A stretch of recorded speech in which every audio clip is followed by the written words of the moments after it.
Hello friends, இன்றைக்கி நாம் ஒரு ஹெல்த் பெனிஃபிட் உள்ள ஒரு சூப்பரான ஒரு டிஷ்ஷு தான் செஞ்சு சாப்பிட போகிறோம். காராமேனி முட்டை பூஜியா. ஜிம்முக்கு போகிறவங்க, பாடியை நல்லா மெயின்டைன் பண்ணணும்னு நினைக்கிறவங்க, லோ கலரி ஃபுட்டு சாப்பிடணும்னு நினைக்கிறவங்க எல்லாருமே இதை ட்ரை பண்ணலாம். உண்மையிலே சூப்பராக இருக்கும்.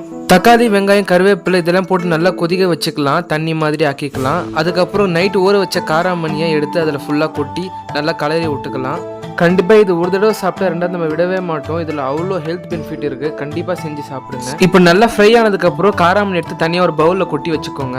இப்போ மறுபடியும் பேனை நல்லா சூடாக்கி எண்ணெய் ஊற்றி அதில் 2 அவிச்ச முட்டையை எடுத்து நல்லா ஃப்ரை பண்ணி எடுத்துக்கலாம். அதோ இந்த மாதிரி. இப்போ நம்ம ஆல்ரெடி செஞ்சு வச்சிருக்கிற காராமணியை மறுபடியும் பேனில் ஊற்றி நல்லா சூடு பண்ணிக்கலாம். அதுக்கப்புறம் இதோ பொரிச்சு எடுத்த முட்டையை அந்த மாதிரி நல்லா ஸ்லைஸாக கட் பண்ணிக்கலாம். குட்டி குட்டி பீஸாக கட் பண்ணி இதோ காராமணியில் போட்டு நல்லா ஃப்ரை பண்ணி எடுத்துக்கலாம். மேலே மசாலாலாம் போட்டு நல்லா ஃப்ரை பண்ணி எடுத்துக்கலாம். காராமணி ரெகுலராக இப்படி செஞ்சு சாப்பிட்டாங்கன்னா கண்டிப்பாக நல்ல ரிசல்ட் கிடைக்கும். டேஸ்ட்டும் நல்ல ஸ்பைசியாக இருக்குது. கண்டிப்பாக எல்லாம் செஞ்சு சாப்பிடுங்க. உடம்புக்கு நல்ல ஸ்ட்ரென்த்.